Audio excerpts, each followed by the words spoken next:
इसे कहते हैं चोरी और सीनाजोरी। पहले तो गलत बात की, रिपोर्टर से सवाल पूछे, जो सवाल पूछना उनका हक है, तो उनसे गुस्से पर डांटने लगे। लेकिन कांग्रेस के नेताओं ने रमेश कुमार को तुरंत माफ कर दिया। पूर्व मुख्यमंत्री सिद्धरमैया ने कहा रमेश कुमार ने माफी मांग ली, अब मामला खत्म। Ramesh Kumar, after he made a statement like that on... It's already has apologized it. There is no question of prolonging it. Sir, but the ruling party is demanding resignation of Ramesh Kumar, sir. He should be reprimanded. That's what they say, sir. He has resigned. There is no punishment then. He has applied. ತಪ್ಪು ನಾವು ಕ್ಷಮೆ ಕೇಳೋದಕ್ಕಿಂತ ದೊಡ್ಡ punishment ಇದೆಯಾ? कांग्रेस के नेता भले रमेश कुमार को माफ कर दें, कर्नाटक के नेता उनकी गलती को कम करके आंकें, लेकिन देश की महिलाएं, देश की माताएं, बहनें, बेटियां इस तरह के नेताओं को माफ नहीं करेंगी। मेरे पास बेंगलुरु, दिल्ली, भोपाल, मुंबई, जयपुर, पटना, तमाम शहरों से महिलाओं के रिएक्शन आए हैं। मैं कुछ महिलाओं की बात आपको सुनवाता हूं, आपको अंदाजा लगेगा कि महिलाएं, हमारे देश की बहनें, हमारी बेटियां इस तरह के नेताओं के बारे में क्या सोचती हैं। They don't deserve to be इन लोगों को कोई सीट या कोई पोजीशन में रहने का कोई ज़रूरत तो है ही नहीं। एंड अगली बार अगर ये नेता ऐसा कुछ बोले तो गवर्नमेंट को ऐसा स्ट्रिक्ट एक्शन लेना चाहिए कि वो डर जाए कि नेक्स्ट टाइम ऐसे स्टेटमेंट कोई भी नहीं बोले महिलाओं के खिलाफ। जिस तरह से उन्होंने ये स्टेटमेंट दिया है, इट्स वेरी ऑब्वियस कि he doesn't deserve to be on in politics. He doesn't know how to respect a woman. How will he take care of the country? How will he take care of the place, people, which is very important. So at least उनको कुछ basic ये तो होना चाहिए ना कि ethics होनी चाहिए। ये बेहद शर्मनाक है और मुझे तो लगता है कि इससे शर्मनाक क्या हो सकता है। जिस देश में जिसको जनता चुन के भेजती है और वुमेन्स के लिए आपकी गंदी सोच को दर्शाता है। आप इससे गंदा आप क्या मतलब ये आपकी मोरल वैल्यूज आपकी कहाँ है और आप कहाँ खड़े हैं ये बताता है ये।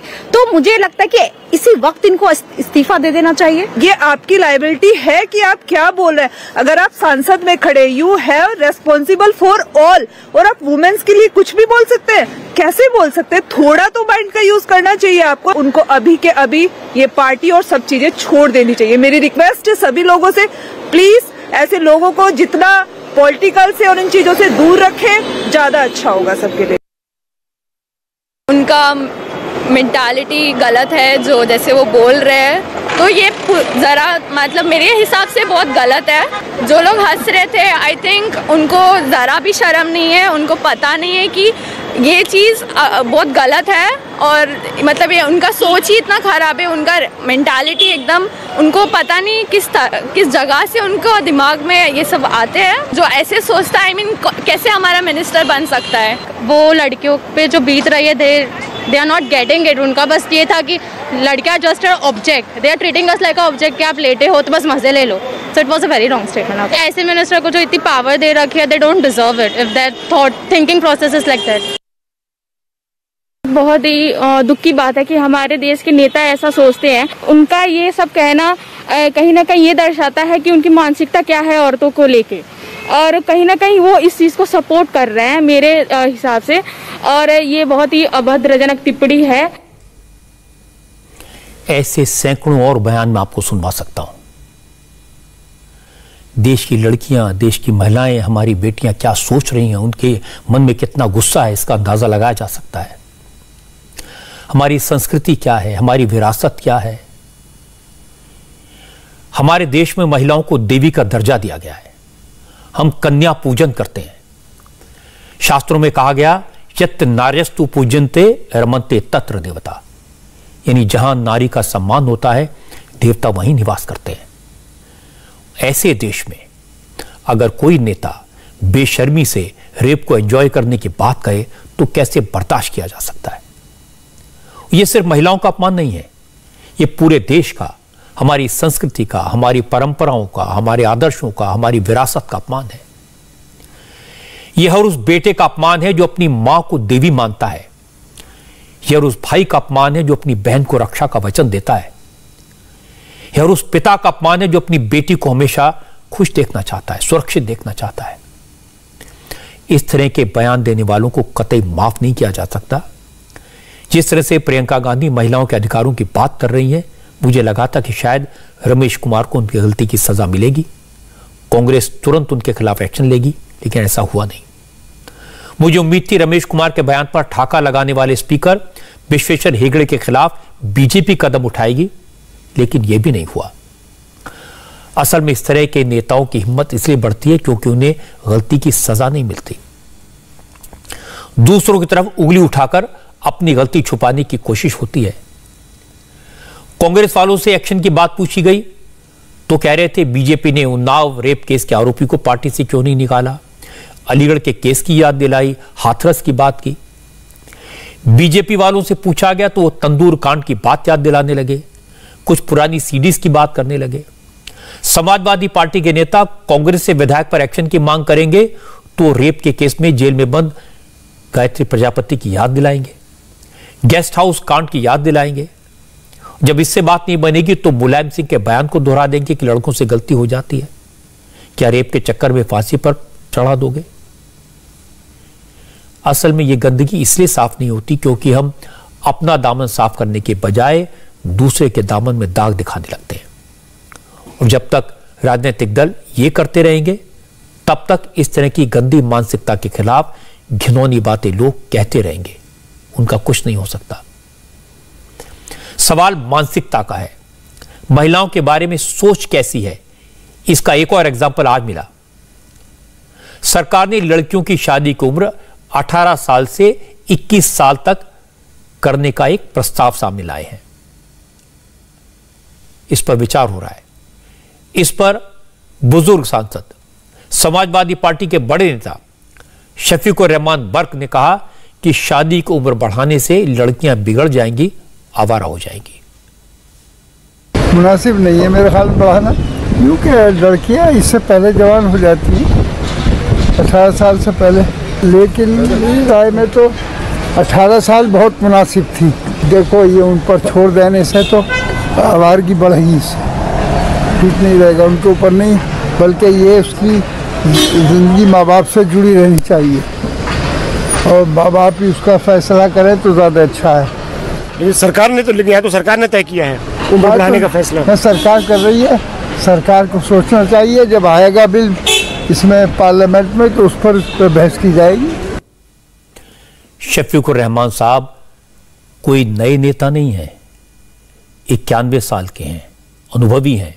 1974 में पहली बार एमएलए बन गए थे, तब से लगातार चुनाव लड़ रहे हैं। इस वक्त लोकसभा के मेंबर हैं, समाजवादी पार्टी के बड़े नेता हैं।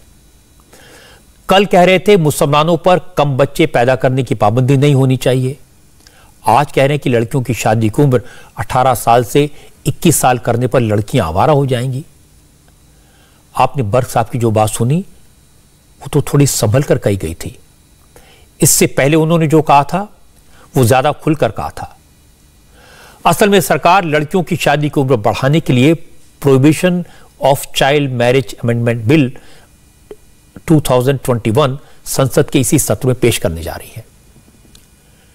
कैबिनेट इस बिल को मंजूरी दे चुकी है, लेकिन इस बिल को पेश किए जाने से पहले ही विरोध शुरू हो गया है और सबसे ज्यादा विरोध समाजवादी पार्टी के नेता कर रहे हैं। समाजवादी पार्टी के एक और एमपी हैं एसटी हसन साहब।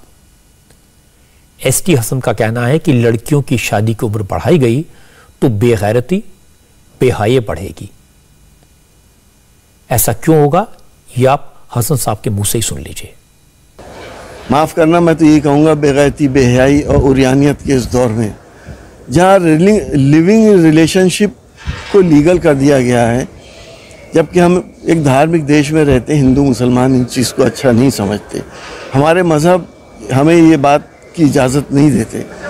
और दूसरा ये कि जब फिजियोलॉजिकल एक नीड है इंसान की, वो डिले हो रही है तो उस नीड को कहीं ना कहीं वो कवर करता है, तो पॉसिबिलिटी है भी कि कुछ बच्चियों में या कुछ लड़कियों में आवारगी होने लगे। और ख़ास तौर से आवारगी की मेन वजह तो जो आप देख रहे हैं, जो इंटरनेट पे बेगैरती बेहयाई के तमाम चीज़ें आती हैं, मैं तो उसको भी बहुत बड़ी वजह समझता हूँ। तो आप चाहते हैं कि जो लड़कियों की शादी की उम्र है उसको 18 साल ही रहने देना चाहिए? यकीनी तौर पर, क्योंकि जब 18 साल की उम्र में वोट डाल सकती हैं तो शादी क्यों नहीं कर सकती? अब बताइए, एसटी हसन साहब को लड़कियों को बेहया और बेशर्म कहने की इजाजत किसने दी? ये सर्टिफिकेट उनसे किसने मांगा? समाजवादी पार्टी के एक और नेता हैं अबू आजमी, महाराष्ट्र में समाजवादी पार्टी के अध्यक्ष हैं और महाराष्ट्र विधानसभा के मेंबर हैं। अबू आजमी तो एसटी हसन से 2 कदम आगे बढ़ गए। उन्होंने कहा जैसे मौत के बाद मां बाप की लाश ज्यादा वक्त तक घर में नहीं रखी जाती, वैसे ही जवान होने के बाद लड़की को ज्यादा दिन में घर में नहीं रखना चाहिए। अबू आजमी कह रहे हैं कि अगर लड़कियों की शादी की कानूनी उम्र बढ़ाई गई तो तमाम तरह की मुश्किलात आएंगी, लड़के लड़कियां गड़बड़ी करेंगे और पाप माँ बाप को लगेगा, मुकदमों की बाढ़ आ जाएगी।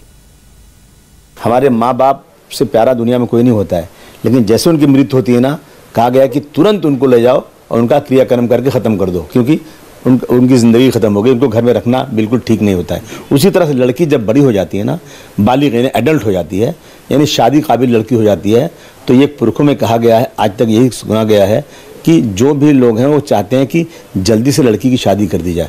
और ये भी लिखा हुआ कि अगर लड़की बड़ी हो गई और उसका रिश्ता तय हो गया कहीं, और उसको इसलिए कि अभी कानून कह रहा है कि नहीं शादी कर सकते, कोई और वजह है कि नहीं शादी कर सकते, तो अगर उस लड़की ने कहीं भी कोई गलत कदम उठाया, या लड़के ने भी, मैं लड़की से नहीं बात, लड़के ने भी कोई गलत कदम उठाया, तो उसका पाप माँ बाप को मिलेगा कि शादी होता है थी, क्यों नहीं किया तुमने शादी।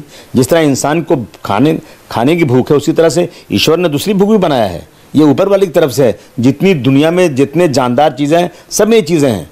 अब जो है वो लोग कानून बनाएं, जिनके बेटी बेटे हैं, बैठे हैं, उनसे बात करें कि भाई क्या होना चाहिए। अब वो लोग कानून बना दें जिनका बेटी बेटा ही नहीं है, जिनको मालूम ही नहीं दुनिया कैसे चलती है, तो क्या मतलब इसका होता है? ये कोई तरीका अच्छा नहीं है। इससे 2 चीज़ होगी, आप इस बात को नोट कर लीजिए। एक तो इससे जो है ना, ये केसेस बढ़ेंगे बहुत ज़्यादा, मुकदमे, गलत रास्ते पर जाने की चांसेस लड़की या लड़के को होता है इससे। और सेकंड चीज़, लोग रिश्ता मिल जाएगा तो शादी कर देंगे, 21 साल का इंतजार नहीं करेंगे तो मुकदमे बढ़ेंगे और केसेस उन पे होंगे, ये तय है। एसटी हसन डॉक्टर बन गए थे और अबू आदमी फिलोसोफर बन गए हैं। किस तरह के लोग हैं और किस तरह की सोच रखते हैं। ऐसे लोग की बातें सुनकर यकीन नहीं होता कि इस तरह की सोच रखने वाले हमारे समाज का हिस्सा हैं। और सिर्फ हिस्सा नहीं है, ये समाज के नेता हैं, इलेक्टेड लोग हैं, चुने हुए प्रतिनिधि। मैं तो कहता हूं कि धिक्कार है उस एमएलए पर जिसने कहा कि अगर रेप अवॉइड नहीं हो सकता तो एंजॉय करो। धिक्कार है उस स्पीकर पर जो ऐसे एमएलए को धक्के मारकर बाहर निकालने के बजाय ठाके मारकर हंसते हुए दिखाई दिए। धिक्कार है उन एमपीज पर जिन्होंने कहा कि लड़कियों की शादी की उम्र सीमा बढ़ा दी गई तो वो आवारा हो जाएंगी, बेशर्म हो जाएंगी। ये सारी बातें गिरी हुई सोच का नतीजा है। ऐसी सारी घटनाएं ऐसी मानसिकता को दर्शाती हैं जिस पर करारा प्रहार होना चाहिए। ऐसी बातों को सिर्फ कंडेम करना काफी नहीं है। ये नेता माफी मांग ले, ये भी काफी नहीं है। कांग्रेस पार्टी एमएलए रमेश कुमार के खिलाफ एक्शन ले, बीजेपी स्पीकर के खिलाफ एक्शन ले और समाजवादी पार्टी अपने एमपी शफीकुर रहमान और एसटी हसन के खिलाफ एक्शन ले। आज इस बात पर जानने की जरूरत नहीं कि पहले किस पार्टी के नेताओं ने महिलाओं को कैसे अपमान किया था। आज इस बात में जानने की जरूरत नहीं है कि किसने कब घटिया भाषा का इस्तेमाल किया था। पुरानी बातों को छोड़कर आज जो हुआ उस पर कार्रवाई होनी चाहिए। अगर आज ये शुरुआत हुई तो ऐसी बदजुबानी करने वालों पर लगाम लगाने की शुरुआत होगी। हालांकि मैं ये नहीं कह रहा कि सरकार जो फैसला करे उसका विरोध ना हो, उस पर चर्चा ना हो। लोकतंत्र में विरोध होना चाहिए, बहस भी होनी चाहिए।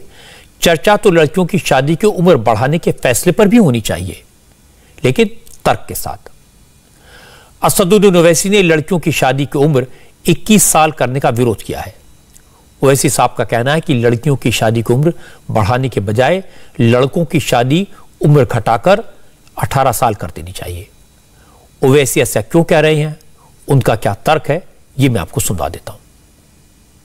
18 साल के लड़कियां और लड़के कॉन्ट्रैक्ट साइन कर सकते हैं, बिजनेस शुरू कर सकते हैं, वो देश का प्रधानमंत्री कौन होगा उसको चूज कर सकते हैं, प्रदेश का मुख्यमंत्री कौन होगा, विधायक कौन होगा और सांसद कौन होगा वो चूज कर सकते हैं। तीसरा, वो इस बात का भी कंसर्न दे सकते हैं कि हम किसी के साथ सेक्सुअल रिलेशनशिप भी रखें, उनको इस बात का भी इजाजत है कि वो लिव इन रिलेशनशिप भी करें। अब ये बताइए कि ये कहां से 21 साल कर रहे हैं आप, जब आप ये सब कानूनन उनको इजाजत है।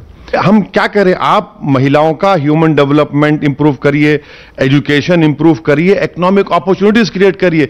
जब अमेरिका जैसे एक जो सो कॉल्ड वेस्टर्नाइज और डेवलप्ड नेशन है, सुपर पावर बोलते हैं, वहां पर एक स्टेट में तो 14 साल की उम्र शादी कर सकते, इंग्लैंड में, यूके, कनाडा में 16 साल में लड़कियां शादी कर सकती हैं और न्यूजीलैंड में 16-19। क्यों? क्योंकि वहां पर उन्होंने ह्यूमन डेवलपमेंट को इन यंग बच्चों के लिए इंप्रूव किया। जब वो इंप्रूव हुआ तो वो अपना फैसला लेंगे कि हमको शादी करना है, नहीं करना है, बच्चा कब पैदा करना है, नहीं करना है, ये सब इनको। आप कुछ नहीं करेंगे और सिर्फ क्रिमिनल लॉ, क्रिमिनल एक्शंस, हर चीज को क्रिमिनल लॉ से जोड़ देते हैं। हम तो कह रहे हैं कि लड़कों को और लड़कियों को दोनों को 18 साल की इजाजत दीजिए। और हम ये भी कह रहे हैं कि मैंने पार्लियामेंट में प्राइवेट मेंबर्स बिल दिया है कि 21 ईयर्स में इजाजत दिए जाए कि कोई भी सांसद और एमएलए का इलेक्शन लड़े। क्यों 25 साल इंतजार करे भाई? 18 साल में वोट देगा तो वोट तो एक अमानत है, मैं तो मानता हूं कि वोट देने का अमानत है। और जब ये देश एक यंग कंट्री है, एक डेमोग्राफिक डिविडेंड इंडिया के पास है, इसको सरकार इस्तेमाल नहीं कर रही है।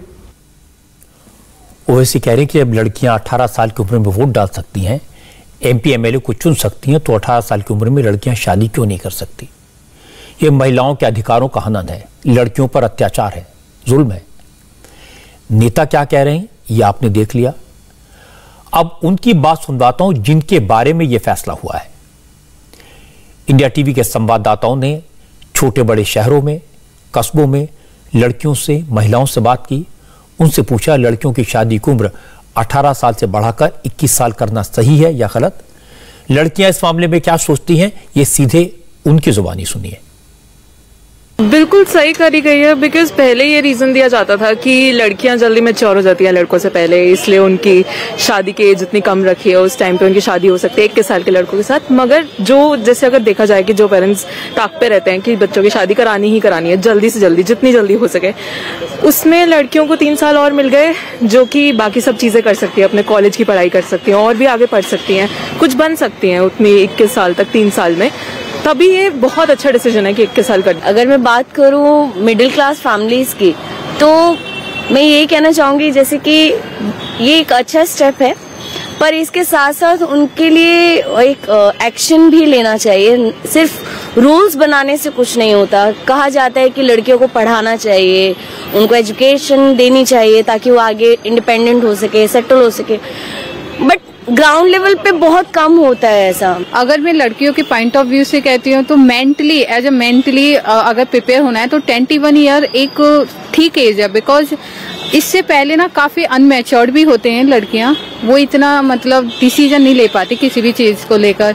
Even after marriage family planning भी होती है, एंड आई डोंट थिंक कि इतना मतलब वो मैच्योर्ड होंगी कि या उस टाइम पर। और उसके बाद भी एजुकेशन भी मैटर करती है, क्योंकि 21 ईयर तक मोस्टली गर्ल अपनी ग्रेजुएशन एटलीस्ट कंप्लीट कर लेती है। सो अकॉर्डिंगली उनका जो डिसीजन लेवल है वो बहुत ज्यादा ठीक हो जाता है। तो मुझे लगता है फिजिकली भी मेंटली भी दोनों तरीके से 21 year is enough, even 21 year to 24 year is enough.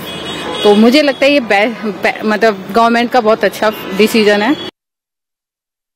It's good, क्योंकि अगर 18 में अगर शादी कर रहे हैं तो मतलब इतना मैच्योर नहीं रहता है लड़की लोग। 21 रहेगा तो मतलब दे आर ग्रेजुएशन, सब हो जाता है, मतलब अक्ल भी आता है तब तक लड़के सब, मतलब they can manage things, so it's a good thing, right? I guess it's a good thing. मेरा सिर्फ यही ओपिनियन है कि मुझे समझ में नहीं आ रहा है कि लोगों को प्रॉब्लम क्या है, क्योंकि अगर लड़के 21 पे शादी करने के लिए इफ एवरीथिंग इज ओके, तो लड़कियों से क्या प्रॉब्लम? ऐसा क्यों सोचते हैं सब लोग कि नहीं लड़कियां तो मतलब बड़ी हो गई, नहीं तब तो शादी करना ही है। शादी उनका मेन मोटिव है नहीं।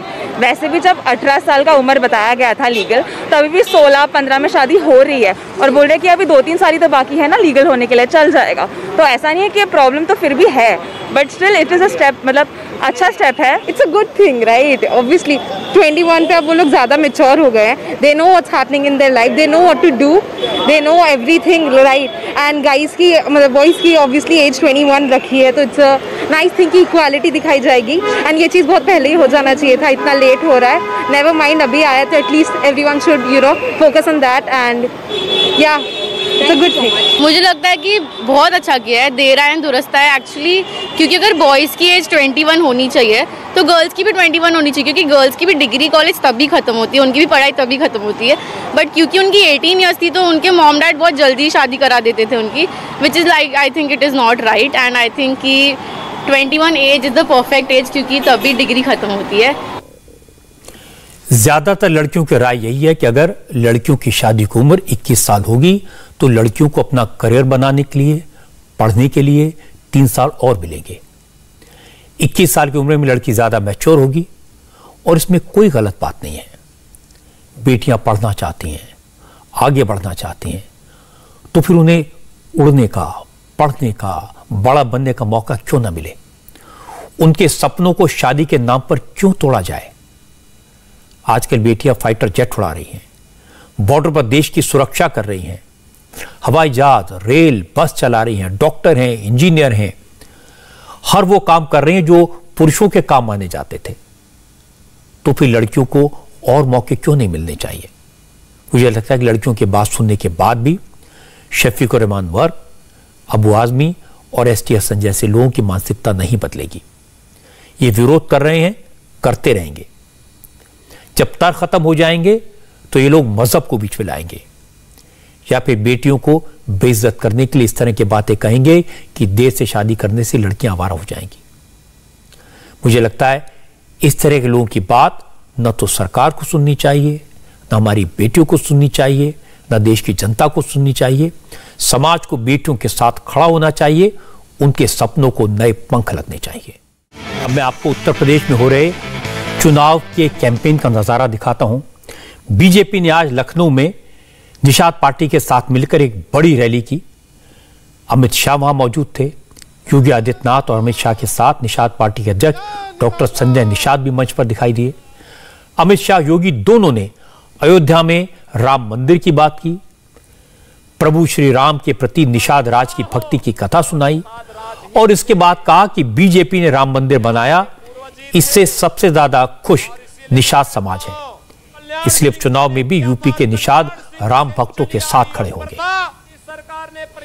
जब प्रभु श्री राम और मां सीता को भूमि पर सोता देखा तब निषाद राज की आंखों से अश्रु की धारा बह चुकी थी।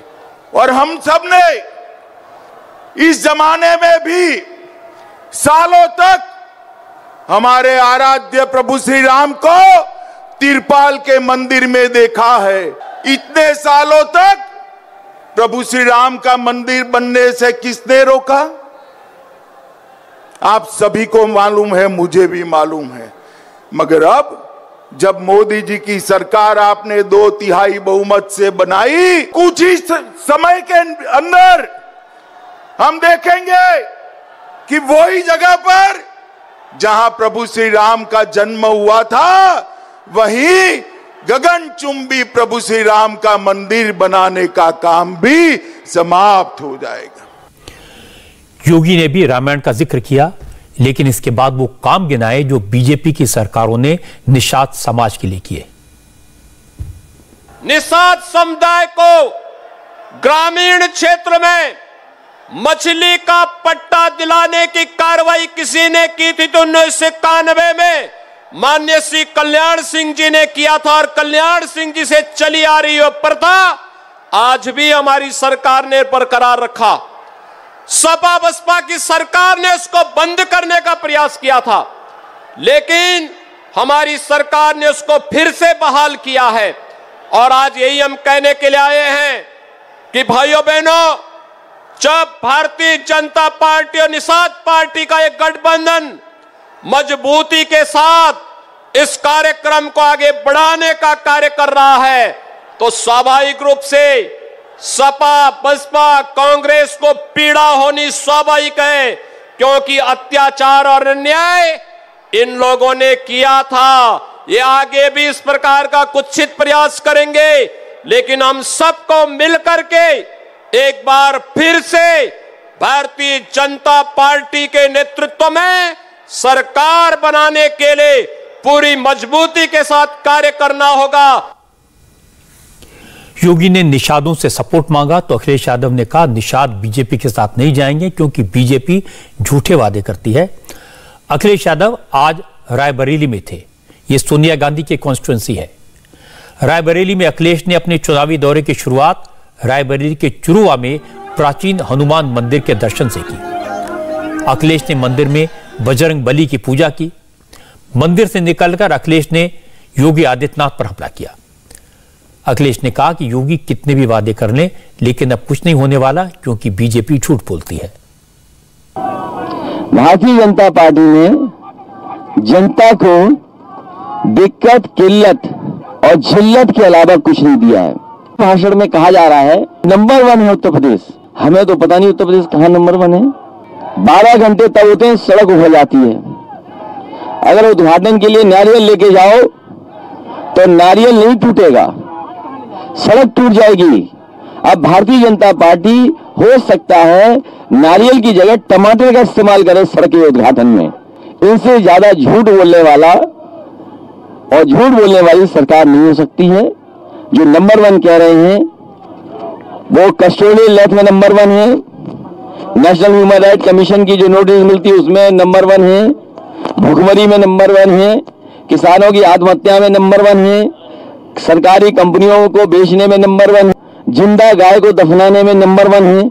कोई कल्पना कर सकता है कि जिंदा गाय को दफना दें? उत्तर प्रदेश में कैंपेन देखकर यह लगता है कि ज्यादातर इलाकों में बीजेपी का मुकाबला समाजवादी पार्टी से है। बीजेपी राम मंदिर के साथ साथ अपने कामों के आधार पर वोट मांग रही है।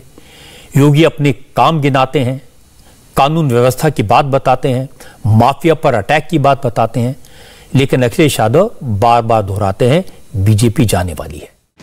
एक इंटरेस्टिंग खबर आपको बता दूं, नॉर्थ कोरिया में आजकल हंसना मना है।